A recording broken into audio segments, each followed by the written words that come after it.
Yeah, the adrenaline was on and popping the whole time.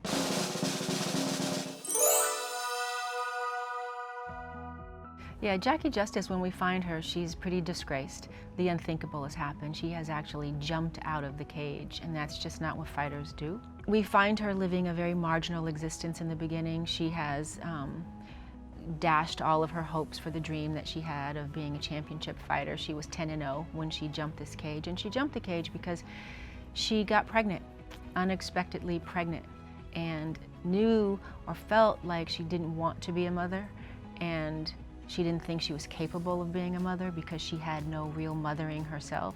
She didn't think she could give love. She had never gotten it. She was actually sexually abused and emotionally abused in her childhood, so she didn't think that she was mother material. So she thought the best thing to do was to leave the child with the dad, and that's just not what women do.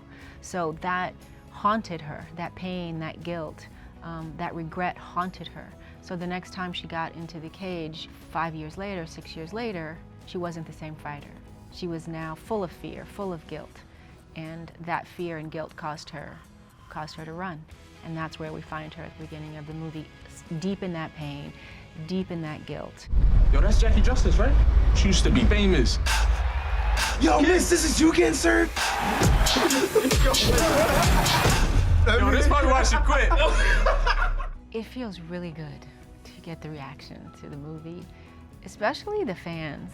You know, you realize in these moments that you really make movies for people, and it's been so rewarding to have so many people write to me. Thank God for social media. I get to hear an immediate feedback and to hear so many fans feeling like they saw themselves reflected, they learned something, they got empowered, they got inspired. Fight fans have shown up, you know, giving kudos to the fight, and so it feels really good.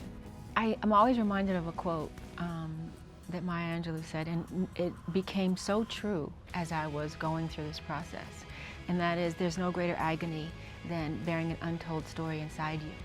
And so getting this story out of my body, performing this character, was just something that I had to do. I was obsessed with it from the minute, you know, the journey started, and people have asked me, how did you do both? And I was just driven by some otherworldly force, I think, because I had this story inside me that was aching and dying to get out of me, and a character that I needed to play. I think I had trained so hard to play this fighter, you know, for 2.5 years, that I actually started to embody the real spirit of a real fighter. And that spirit says that there is no quitting. You know, if you see these fighters, they don't stop until the referee says it's over or that bell rings. And the bell wasn't ringing and nobody said it was over. So I just knew that I had to keep going. I knew I would lose my financing. I knew I would lose Valentina. I knew that it would be the end of this journey that I'd been working so hard for. So I just had to power through. You know, there wasn't a lot of self-care while I was going through this process. It was pretty gnarly. You know, the days were long. I would probably have 4 hours of sleep a night if I were lucky. So I can't say there was a lot of self-care going on during the process. It was, like I said, that engine was just driving me and going, and I would not stop. Self-care came sort of after. We shot right up until Christmas, so that was a Christmas where I got to go home and finally let it all down. I got really sick when that happened. You know, I started to feel the broken ribs in a way I had never felt them in the entire shooting, because my body now knew that it was over and it could finally come back to life, if you will. You scared? I used to be scared too. But they don't know the code, no? Sometimes I'm still scared. This about to be the greatest story never told. I think it's really important that we as women talk about the ambivalence of being a mother. You know, this is the white space. These are the stories that haven't really been told, and certainly not from our perspective as women. And I think this story offers a unique perspective because it's the perspective of a Black woman. And culturally, our lives and our existence are very different than, you know, our white counterpart, our other white mothers. You know, we bring our culture with us, and unfortunately our generational trauma with us that's been put upon us since, I would say, slavery days. So that makes our stories very rich, very deep, sometimes hard to understand, because it is very steeped in our culture and in our history and the pain that we carry as Black women. And I think it's important that we just keep shedding light in these dark places. And if people don't understand it, good. You shouldn't understand it. You're seeing something new, something you've probably never seen. And I hope people can take a moment to just stay with it, the story, and find some compassion and learn something.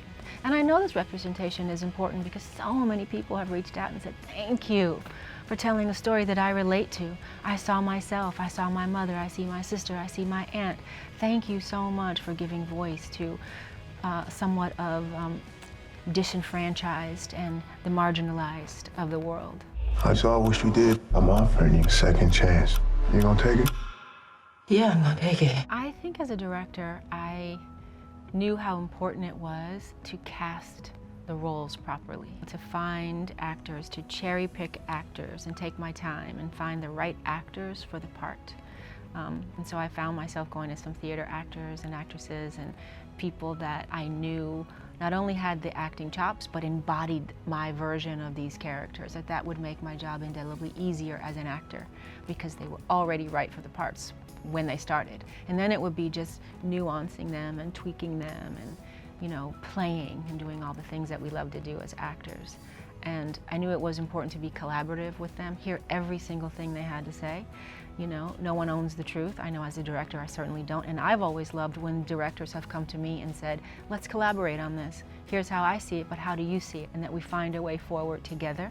Sheila Atim was a treasure. I mean, she was the first actor I cast in the movie. And I thought the hardest character to cast, you know, that character had to be otherworldly to me. If you're gonna carry the name Budokan, you better be a Budokan, right? And so she just carried that seamlessly. Coming from the stage, as she does, of course, she's wildly trained and talented, and she's got a subtlety about her performance that was really beautiful and very simple in her delivery of everything. For me, for the love scene with Sheila, I just wanted to bring a sensitivity to it and a femininity to it.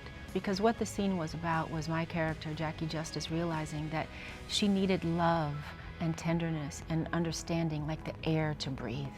And it almost didn't matter where it was coming from or who was giving it to her. She was gonna take it because she needed it, you know, to live.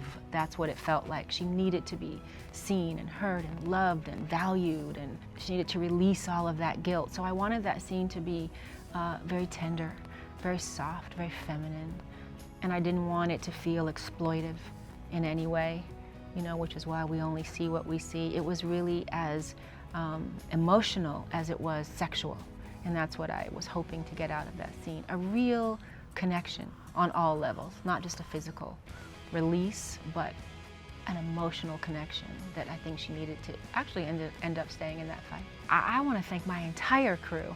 This movie was made on a very small budget, and my entire crew got asked to go above and beyond what they could even imagine they'd be asked to do on a daily basis. And I have to say, I had people that would take a bullet for me. They were ride or dies for me. And the crew, my crew, and the actors too, they were ride or dies. They were there in full support, and I will forever be grateful. You only get to have a debut once, you know, and they all made it as special as I would ever hope it to be.